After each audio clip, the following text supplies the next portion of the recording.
for this reaction here.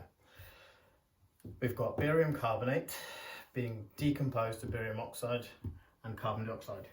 This reaction cannot be measured directly because it's an endothermic reaction. You can't measure exactly how much heat is needed to decompose the barium carbonate because you have to heat it, and you have to heat it very strongly.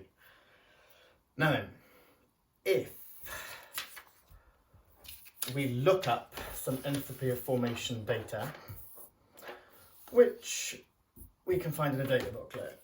In the data booklet, we have some data for the enthalpy of formation for each of these substances. Now, I can write, because I know the definition for enthalpy of formation is the enthalpy change when 1 mole of a compound is formed from its constituent elements with everything in their standard states under standard conditions. So barium carbonate, the enthalpy of formation for barium carbonate, I can make 1 mole of barium carbonate from its constituent elements in their standard states. Oops, gas. There it is. And according to the data in the data booklet, that enthalpy change, the energy change or the enthalpy change for the formation of barium carbonate is exothermic by the magnitude of 1216.3 kilojoules per mole. I can't remember what's right, kilojoules per mole. Okay, I can do the same thing for my other compounds. Enthalpy of formation for barium oxide is when barium reacts with oxygen to make barium oxide. That has an enthalpy change of minus 553.5 kilojoules per mole. And carbon dioxide, when carbon reacts with oxygen gas to make carbon dioxide gas. That has an enthalpy change of minus 393.5 kilojoules per mole. Now, like I've said before, creating Hess cycles is like playing dominoes. It's kind of hard to understand what I was talking about when I couldn't show you this enthalpy of reaction. We want to find that one. We know these ones. We can play dominoes. We can match things up. Ooh, hello. Ooh, I can match up barium carbonate. I can match up barium oxide and carbon dioxide over here. Now what I can also do now, hang on a minute, barium, barium, carbon, carbon, 1.5 oxygens, 1.5 oxygens. So all of that matches up like that. Now you may see I've created a cycle.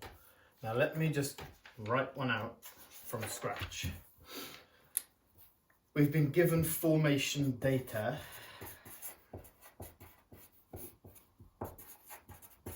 whenever you've got formation data, because you know the definition is the enthalpy change when 1 mole of a compound is formed from its constituent elements in their standard states.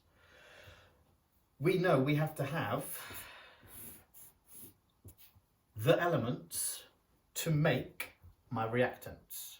The same elements could make my product, as we've identified here, because in a chemical reaction you can't create or destroy matter. This is a balanced equation to begin with.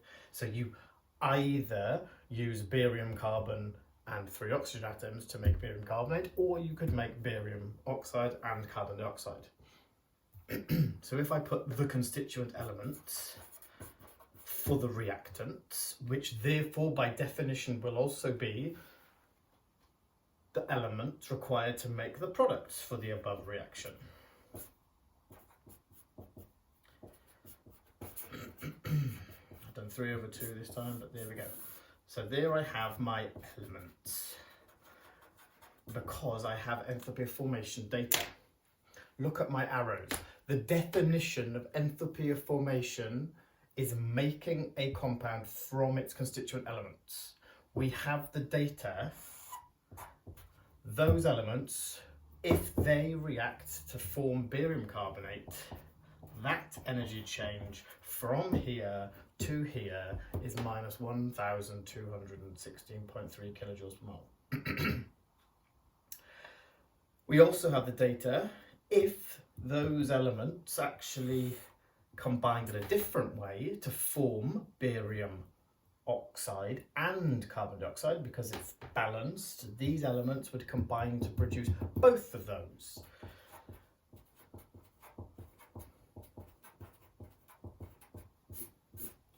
We can add that up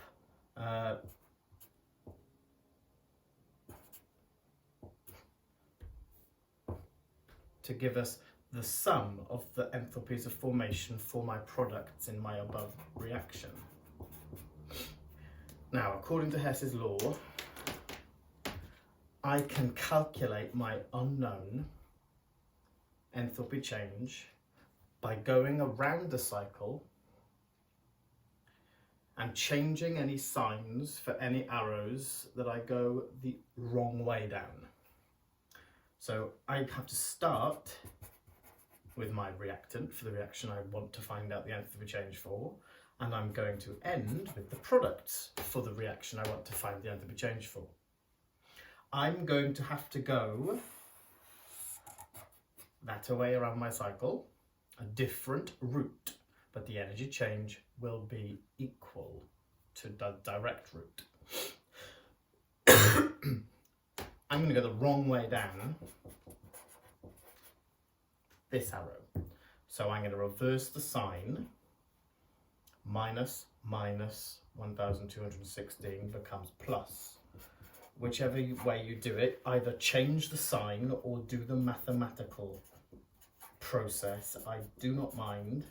In chemistry, as long as you use maths correctly, you can think of it in whichever way makes most sense to you. Wrong way down the arrow, change its sign, or the wrong way down the arrow is minus that enthalpy change. Then we're going to go the correct way up that arrow, so don't bother changing the sign. Or we're going to go the correct way down that arrow. Now both of these will give you the exact same answer mathematically. I've not got my calculator.